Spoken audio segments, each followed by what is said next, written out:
एक गांव में एक किसान यूनिस रहता था। उसके 3 बेटे थे। बड़ा बेटा हसन, दूसरा बेटा राजू और सबसे छोटा बेटा आसिफ। दोनों बड़े बेटे शादीशुदा थे, अपने घरों और खेतों में खुशहाल जिंदगी गुजार रहे थे। मगर किसान का दिल हमेशा अपने छोटे बेटे आसिफ पर ही आता था। लेकिन आसिफ ना काम करता था, ना कोई जिम्मेदारी उठाता। गांव वाले उसे निकम्मा और नालायक कहने लगे।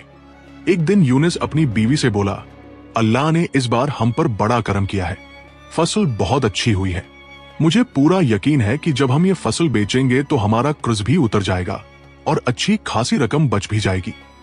हाँ, हमारे तीनों बेटों ने बहुत मेहनत की है। मुझे लगता है कि आसिफ भी अब मेहनती हो गया है। हसन, राजू और आसिफ तीनों ने इस बार मेरा बहुत साथ दिया है। उन्हीं की वजह से तो फसल इतनी अच्छी तैयार हुई है। यूनिस और उसकी बीवी आपस में बातें कर ही रहे थे कि इतने में छोटा बेटा आसिफ अंदर आया। अब्बा जान, जमींदार साहिब अभी घर आए थे। कह रहे थे कि अपने वालिद से कहो, बहुत दिन हो गए हैं कर्ज लिए हुए। अब जब फसल बेचो तो सबसे पहले मेरा पैसा वापस कर देना। यूनिस ने नरमी से जवाब दिया, हाँ बेटा, मैं और तुम्हारी माँ भी यही बात कर रहे थे कि जमींदार साहिब के पैसे चुका दिए जाए। बहुत वक्त गुजर गया है, सुबह ही ये फसल बेचने जाना है। इस बार तुमने भी बहुत मेहनत की है। मुझे लगता है तुम अब अपनी जिम्मेदारी समझने लगे हो। इसीलिए सुबह मैं और तुम इकट्ठे फसल बेचने चलेंगे। अभी जाओ, अपने भाइयों को बुला लाओ ताकि आज सारी कपास की फसल काट ले। आसिफ अपने दोनों भाइयों को बुला लाया और तीनों ने मिलकर सारी फसल काटी और बोरियों में भर दी। कुछ देर बाद हसन बोला, अब्बा जान, अम्मा ने बताया कि आप आसिफ को अपने साथ फसल बेचने ले जा रहे हैं। अगर आप चाहें तो मैं भी साथ चलूं। यूनिस मुस्कुरा कर बोला, नहीं हसन, इस बार मैं आसिफ को साथ ले जा रहा हूं ताकि वह भी देखे कि दुनिया के मुआमले कैसे होते हैं। यूं आसिफ और यूनिस दोनों ने बोरियों को बैलगाड़ी पर लाद कर मंडी की तरह रवाना हो गए। सफर लंबा था। बाप बेटा बातें करते हुए आखिरकार मंडी पहुंचे, मगर जब वहां पहुंचे तो मंडी बंद थी और बहुत से ताजर बाहर खड़े थे। यूनिस ने एक आदमी से पूछा, भाई क्या हुआ? सब ताजर बाहर क्यों खड़े हैं? मंडी बंद क्यों है? आदमी ने जवाब दिया, आज यहां हड़ताल है, इसलिए मंडी बंद कर दी गई है। सब ताजर दूर दूर से आए हैं, इसलिए रात यही रुकेंगे। कल मंडी खुलेगी, तभी सौदा होगा। यह सुनकर यूनिस और आसिफ ने भी वही रात गुजारने का इरादा किया। कुछ देर बाद आसिफ अपने बाप से बोला, अब्बा जान, आप घर चले जाएं और आराम करें। मैं यही हूं। सुबह आप वापस आ जाइएगा। मैं फसल की अच्छी तरह देखभाल कर लूंगा। आप बिल्कुल भी फिक्र न करें। फिक्र न करें। आसिफ की बात मानकर यूनिस घर वापस चला गया। उसने अपनी बीवी राजू और हसन को भी बताया कि मंडी बंद है। इसी तरह रात हो गई। आसिफ ने तन्हाई में सोचा, कितना वक्त हो गया मुझे यहां बैठे हुए, क्यों कुछ देर लेट जाऊं, थोड़ी देर आराम कर लूं, फिर उठ जाऊंगा। ये सोचकर आसिफ वही करीब एक झोंपड़ी में जाकर लेट गया। शायद ये किस्मत का ही खेल था। जैसे ही आसिफ सोया, आसमान पर अचानक काले बादल छा गए और जोरदार तूफानी बारिश शुरू हो गई। घर में यूनिस की बीवी घबरा कर बोली, यूनिस, देखो बाहर कितनी तेज बारिश हो रही है। आसिफ को अकेला छोड़कर नहीं आना चाहिए था, कहीं फसल खराब ना हो जाए। मेरा दिल बहुत घबरा रहा है, मैं अभी मंडी की तरफ जा रहा हूं। यूनिस की बीवी बोली, आप अकेले मत जाइए, हसन या राजू में से किसी को साथ ले जाइए, मैं अभी बुलाती हूं। यूनिस ने हसन को साथ लिया और जल्दी जल्दी मंडी की तरफ रवाना हो गया। उधर आसिफ गहरी नींद में सो रहा था और बारिश ने सारी कपास की फसल तबाह कर दी। जब यूनिस वहां पहुंचा तो मंजर देखकर उसकी आंखों में आंसू आ गए। सारी कपास खराब हो चुकी थी और जमीन पर इधर उधर बिखरी हुई थी। यूनिस गुस्से और दुख से आसिफ के पास गया और बोला, मैंने पहली बार तुम पर भरोसा किया और तुमने मुझे उसका ये नतीजा दिया। तुम्हारी वजह से हम सबकी मेहनत पानी में बह गई। तुम्हें शर्म आनी चाहिए। एक जिम्मेदारी तुम्हें दी गई थी और तुम यहां सो गए। मैंने समझा था कि तुम अब अपनी जिम्मेदारी समझने लगे हो, इसीलिए मैंने तुम पर एतबार किया, मगर मैं गलत था। गांव वाले ठीक कहते हैं, तुम कामचोर और नालायक हो। हसन ने तल्खी से कहा, अब्बा जान, मेरा तो पहले ही दिल नहीं मान रहा था कि आप उसे साथ ले जाए। देखिए, अंजाम आपके सामने है। हमारी सारी मेहनत बर्बाद हो गई और उसकी वजह यही आसिफ है। अब हम क्या करें? रात भर की तूफानी बारिश में यूनिस की सारी फसल बह गई। अपने बेटे आसिफ की वजह से, जिसके बारे में वह जानता था कि वह काहिल और लापरवाह है, यूनिस ने नुकसान खुद भुगता। जब जमींदार को यह खबर मिली तो वो अपने साथ 2 आदमी लेकर यूनिस के घर आ पहुंचा। हाँ यूनिस, वो पैसे याद हैं जो तुमने मुझसे कर्ज लिए थे? अब वक्त आ गया है, मेरा कर्ज वापस करो। यूनिस ने रंजीदा लहजे में कहा, जमींदार साहिब, फसल तो बारिश ने बर्बाद कर दी। अभी मेरे पास कुछ नहीं है, थोड़ी मोहलत दे दीजिए। जमींदार सख्ती से बोला, नहीं यूनिस, मैंने तुम्हें पहले ही कहा था। अब मुझे कोई बहाने नहीं चाहिए।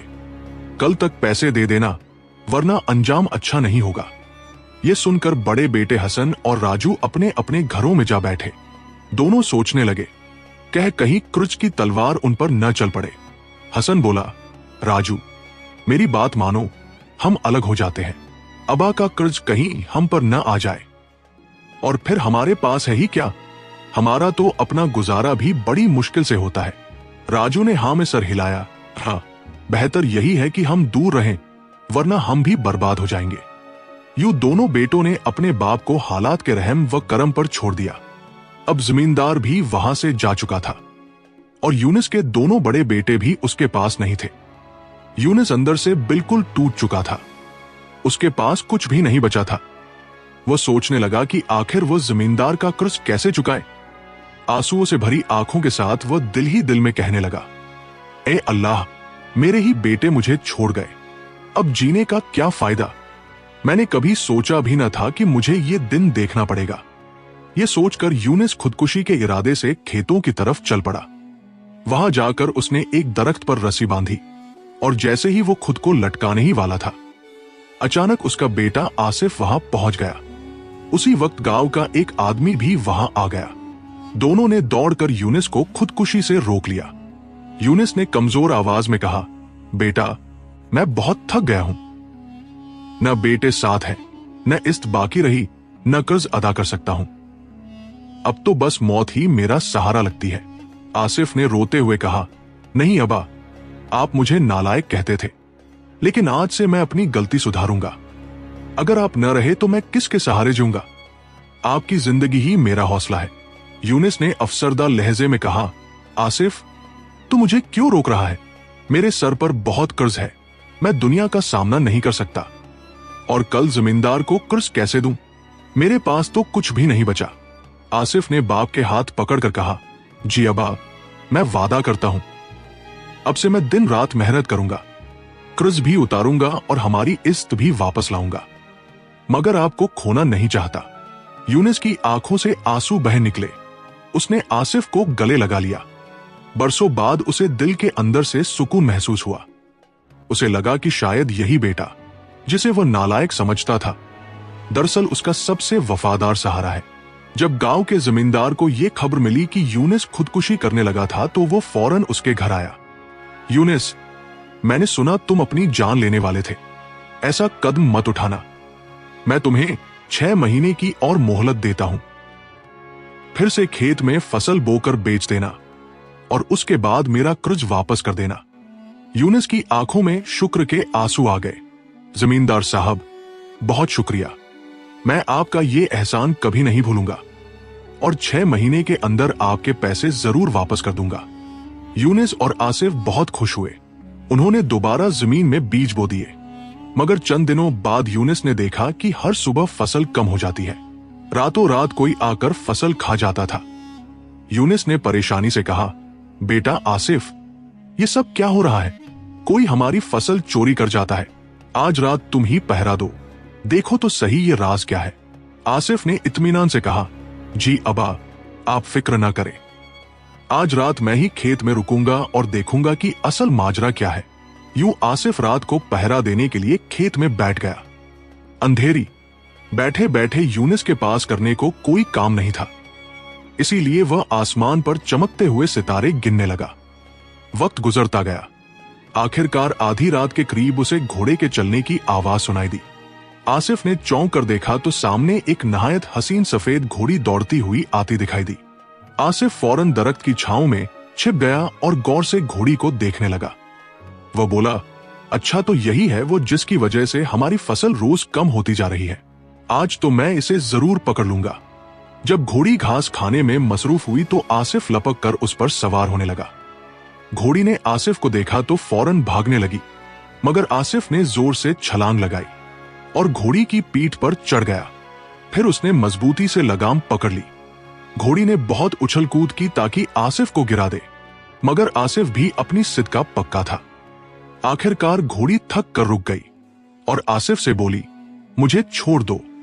अगर तुम मुझे छोड़ दो और 3 दिन तक किसी महफूज जगह पर रखकर मेरा खाने पीने का इंतजाम करो, फिर उसके बाद अगर तुम मुझे आजाद कर दो तो मैं तुम्हें एक नायाब तोहफा दूंगी। यह सुनकर आसिफ बहुत खुश हुआ, क्योंकि आज तक किसी ने उसे कोई तोहफा नहीं दिया था। उसने घोड़ी को एक सुनसान जगह पर आराम से पहुंचा दिया और रोज उसे दाना पानी देने लगा। 3 दिन बाद जब आसिफ वहां पहुंचा तो हैरत से देखता रह गया। घोड़ी ने 3 बच्चे जन्म लिए थे। तीनों नहायत खूबसूरत थे। 2 तो जरा बड़े और ताकतवर थे, लेकिन तीसरा बच्चा इतना नन्हा मुन्हा था कि बिल्कुल खिलौने जैसा लगता था। आसिफ उस नन्हे घोड़े को देखकर बहुत खुश हुआ। घोड़ी ने आसिफ से कहा, बड़े बच्चों को तुम बादशाह के हाथ बेच देना, मगर इस नन्हे घोड़े को न देना और न बेचना। यह सारी उम्र तुम्हारी खिदमत करेगा और तुम्हारा सबसे अच्छा दोस्त साबित होगा। और घोड़ी की बातें गौर से सुनता रहा।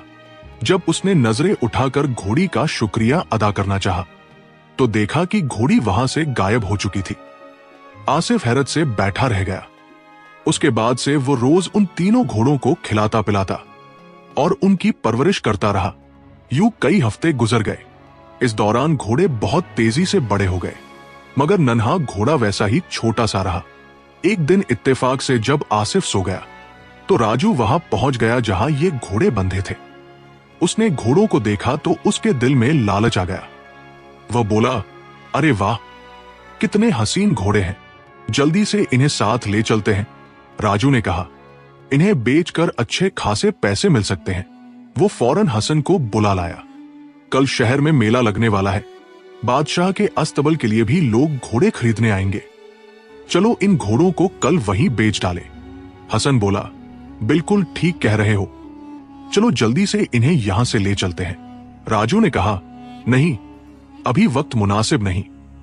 हम कल सवेरे सवेरे आकर इन घोड़ों को ले जाएंगे। चुनाचे दूसरे दिन सुबह दोनों चुपके से आए और दोनों बड़े घोड़ों को लेकर रवाना हो गए। बस वह नन्हा सा घोड़ा अकेला रह गया। कुछ देर बाद जब आसिफ वहां पहुंचा तो घोड़े न देखकर बहुत परेशान हुआ। इतने में नन्हा घोड़ा उसके पास आया और बोला, तुम्हारे भाई ये घोड़े ले गए हैं ताकि इन्हें बेच डाले। नन्हे घोड़े को बोलते देखकर आसिफ हैरान रह गया। वो बोला, अच्छा तो तुम्हें बोलना भी आता है, लेकिन पहले कभी तुमने बात क्यों नहीं की? नन्हा घोड़ा मुस्कुरा कर बोला, अब तक मुझे बात करने की जरूरत ही नहीं पड़ी थी। खैर, अब देर नहीं करनी चाहिए। तुम फौरन मेरी पीठ पर सवार हो जाओ ताकि हम तुम्हारे भाइयों से वो घोड़े वापस ले सके। आसिफ ने जल्दी से उस नन्हे घोड़े की पीठ पर सवार हो लिया। फिर घोड़ा बिजली की रफ्तार से हवा में दौड़ने लगा। अभी कुछ ही देर गुजरी थी कि आसिफ ने सामने अपने दोनों भाइयों को आते देखा। आसिफ ने झट से जाकर उन्हें पकड़ लिया। आसिफ को देखकर दोनों भाई घबरा गए और बातें बनाने लगे। हम तो इन घोड़ों पर सवार होकर सिर्फ मेला देखने जा रहे थे, हमें गलत मत समझना। आसिफ मुस्कुरा कर बोला, अच्छा, बहुत खूब, चलो फिर मैं भी तुम्हारे साथ मेला देखने चलता हूं। शहर में बड़ी शान व शौकत से मेला लगा हुआ था। लोग दूर दूर से आए थे और बादशाह के अस्तबल का हाकिम और उसके खास खादिम भी मौजूद थे। जब उनकी निगाह आसिफ के दोनों घोड़ों पर पड़ी तो वह तारीफ किए बिना न रह सके। एक ने कहा, अरे वाह, ये घोड़े तो बेमिसाल है। मैंने आज तक इतने खूबसूरत घोड़े नहीं देखे। बादशाह को फौरन खबर करनी चाहिए, वो यकीनन इन घोड़ों को खरीद लेंगे।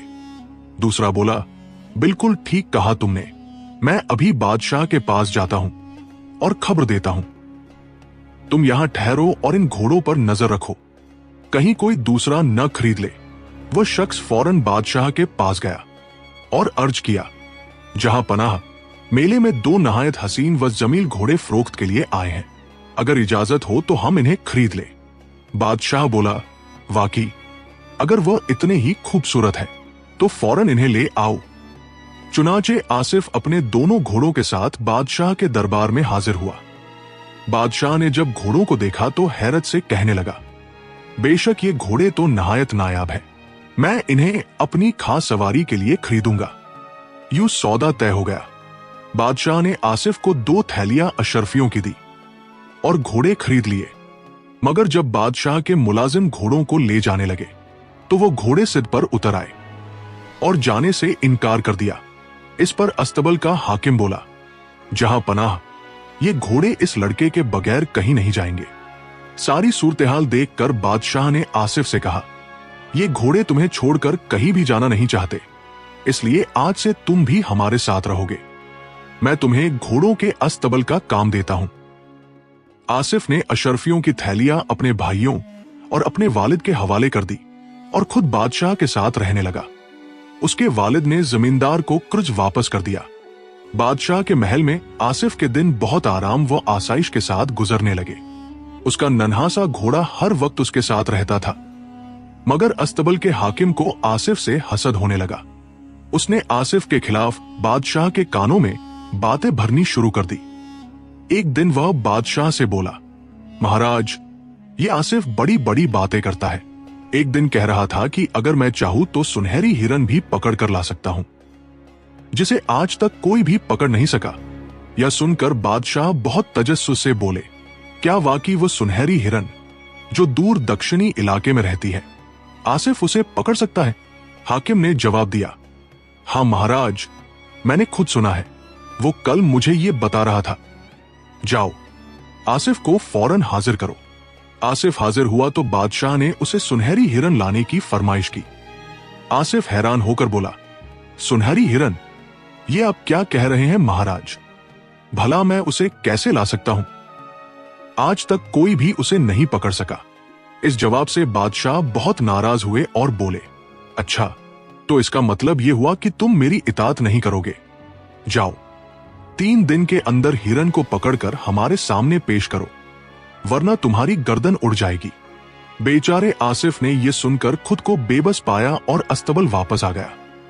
नन्हा सा घोड़ा जब आसिफ को परेशान देखा तो उसने पूछा, मेरे दोस्त, क्या बात है, तुम क्यों परेशान हो? आसिफ ने सारा मामला घोड़े को सुनाया। इस पर घोड़े ने कहा, घबराओ मत, बादशाह से कहो कि वो तुम्हें एक सुनहरी बाल्टी और सुनहरी दाने दे दे और एक रेशमी रस्सी भी दे दे। हम लोग कल सुबह ही रवाना होंगे। बादशाह ने ये सब चीजें मुहैया कर दी और सूरज निकलने से पहले ही आसिफ अपने नन्हे मुन्हे घोड़े पर सवार होकर रवाना हो गया। सूरज अभी अच्छी तरह आसमान पर उभरा भी नहीं था कि आसिफ ने निस्फ दुनिया का सफर तय कर लिया था। घोड़े ने कहा, देखो, यही वो दक्षिणी इलाका है जहां सुनहरी हिरन रहती है। दरख्त के नीचे सुनहरी दाने डाल दो और खुद एक दरख्त के पीछे छिप कर खड़े हो जाओ। कुछ ही देर गुजरी थी कि वो सुनहरी हिरन आ गई और दाना खाने लगी। आसिफ ने रेशमी रस्सी का फंदा बनाकर बड़ी जोर से हिरन के सर पर फेंका। फंदा बिल्कुल हिरन की गर्दन में बैठ गया। आसिफ ने तेजी से रस्सी खींचना शुरू की। फंदा हिरन की गर्दन में सख्त हो गया। हैरान कन तौर पर हिरन पकड़ी गई तो आसिफ ने उसे अपने घोड़े पर बिठाया और वापस लौट आया। बादशाह ने जब सुनहरी हिरन को देखा तो बेहद खुश हुआ, मगर अस्तबल का हाकिम और भी ज्यादा जल गया। वो सोच रहा था कि आखिर ये आसिफ इतनी जल्दी वो हिरन कैसे पकड़ लाया, मेरी समझ में कुछ भी नहीं आ रहा। यूं दिन गुजरते गए और बादशाह का एतबार आसिफ पर बढ़ता गया, मगर यह मामला अस्तबल के हाकिम के लिए नाकाबिले बर्दाश्त होता जा रहा था। फिर एक दिन उसने बादशाह से कहा, हुजूर, ये आसिफ बड़े बड़े दावे करता रहता है।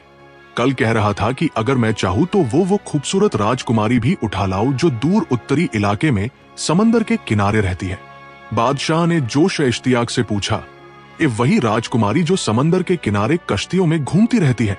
हाकिम ने कहा, जी हुजूर, मैं उसी की बात कर रहा हूं। जाओ, आसिफ को फौरन बुलाओ। जब आसिफ को बुलाया गया तो बादशाह ने उसे हुक्म दिया कि वो राजकुमारी लाए। आसिफ हैरत से बोला, राजकुमारी? मैं तो ये भी नहीं जानता वो कहाँ रहती है, फिर मैं उसे कैसे ला सकता हूं? आज तक तो कोई भी उसे नहीं पकड़ सका। ये जवाब सुनकर बादशाह दोबारा नाराज हुआ और बोला, तो तुम मेरी इताअत नहीं करोगे? जाओ, 6 दिन के अंदर वो राजकुमारी हमारे सामने लाओ, वरना तुम्हारी जान की सलामती नहीं रहेगी। आसिफ फिर दुखी दिल वापस अस्तबल लौटा। उसने सारा मामला अपने नन्हे घोड़े को सुना दिया। घोड़े ने कहा, घबराओ मत, फौरन एक रेशमी खैमा हासिल करो और सोने चांदी के बर्तन और सबसे उम्दा खाना साथ ले लो। हम सुबह सवेरे रवाना हो जाएंगे। आसिफ ने फौरन ये सब बंदोबस्त किया और अगले दिन सुबह अपने घोड़े पर सवार होकर निकल पड़ा। घोड़ा तेजी से दौड़ता गया।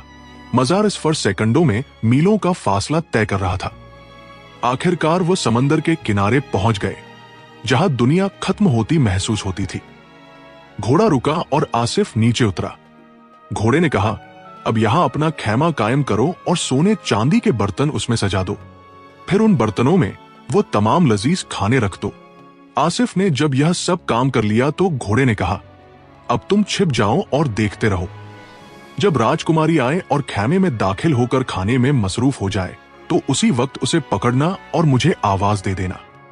यूं आसिफ इंतजार करने लगा और खैमे की आड़ से समंदर की तरफ देखता रहा। कुछ ही देर बाद एक कश्ती नजर आई।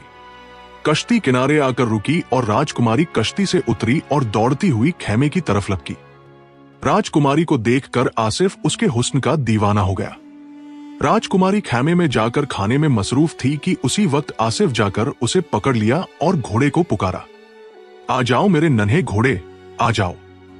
राजकुमारी भी चीखने लगी, मुझे छोड़ दो, मुझे क्यों पकड़ रहे हो?